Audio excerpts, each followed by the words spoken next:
Hi friends, Assam और उत्तर पूर्वांचल में आए बड़े भूकंप के बाद असम की हाजों में कुछ अजब घटना देखने को मिली है।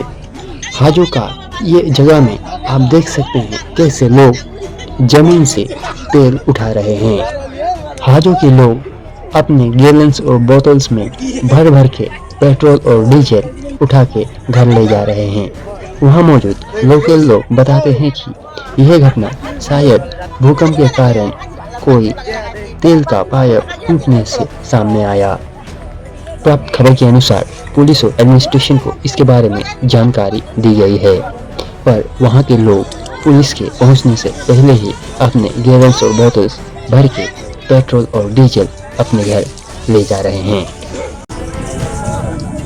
মানে এতিয়া দহবে তেল নি আছে এতিয়া কেনেকৈ যাচ্ছি ৰাতি ভূমিকম্পতে ফাটিল নে পাব্লিকে নিলে ময়ো নিব আহিছো আৰু সেনেকুৱা আৰু ৰাইজে অকণমান মানুহ দেখাই গৈছে যে বাল্টিং ভৰ্তি কৰি দি আছে। কি লৈ আছে আপোনালোকে? মই এতিয়া ডিজেল লৈ আছো। কেনেকৈ ফাটিল যে গম পোৱা নাই আৰু কোনোবা চোৰে ফাটিলে না ভূমিকম্পতে ফাটিলে। আপুনি কেতিয়া গম পালে? মই এতিয়া গম পাইছো, বেছি দেৰি হোৱা নাই। মই 5 মিনিট 10 মিনিট তেল নিব আহিছে, গেলান আছো, বটল আছো, তেনেকুৱা আৰু বহুত মানুহ এতিয়া মোটামুটি 200-300 মানুহ আহি আছে। অবৈপুৰ আলি কাষৰ সমীপত ইয়াতে মানে তেলৰ পাইপ ফুটিছে। ৰাইজৰ সৌভাগ্য চাগে, ইয়াতে ডিজেল তেল ওলাইছে, তো ৰাইজে চবেই মানে তেল সংগ্ৰহ কৰিছে আৰু ঘৰে ঘৰে লৈ গৈছে। কি সন্দেহ ফাটিছে? এইটো সন্দেহ কৰা গৈছে যে ৰাতিপুৱা ভূমিকম্পটো যিটো তাৰ বাবে ফাটিল নেকি, সেনেকুৱা হিচাপত মানে আমি সন্দেহ কৰিছো, কিন্তু সত্যটো গম নাপাওঁ আৰু।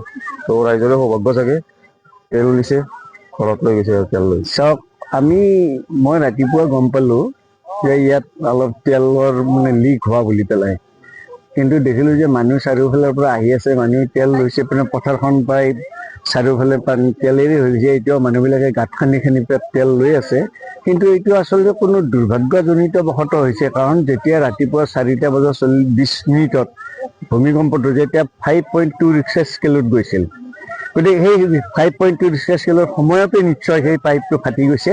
ফাটি যোৱাৰ পিছত তেল ওলোৱা আৰম্ভ হৈছে। তাৰপিছত মই অৱশ্যে 100 মই ৰাতিপুৱা গম পাই টেলিফোন কৰিলোঁ পুলিচ থানাত। তেতিয়া ক'লে যে মোৰ নম্বৰটো অবৈধ কৈ আছে, কিন্তু 100 সেইটো পুলিচ থানাটো অবৈধ নম্বৰ নহয়। তাৰপিছত মই আৰু নাপাই পেলাই মই তেতিয়া উপায় নাপাই মই কি কৰিম, তেতিয়া মই একো উপায় নাপাই ওচৰতে এজন ল'ৰা ক'লে যে যিকোনো প্ৰকাৰে কাৰোৰ পুলিচ থানাত খবৰটো দিয়ক, যাতে কামটো এইটো কিবা যিকোনো প্ৰকাৰে ফায়াৰ ব্ৰিগেড টাইপৰ প্ৰয়োজন হ'ব পাৰে, গতিকে এইখিনি কাম আপোনালোকে কৰক, যেনে তেনে কৰি যাতে অসুবিধা যাতে নহয়, সমস্যা যাতে নহয়। এতিয়া আমি দেখিছোঁ তেলটো বন্ধ হৈছে।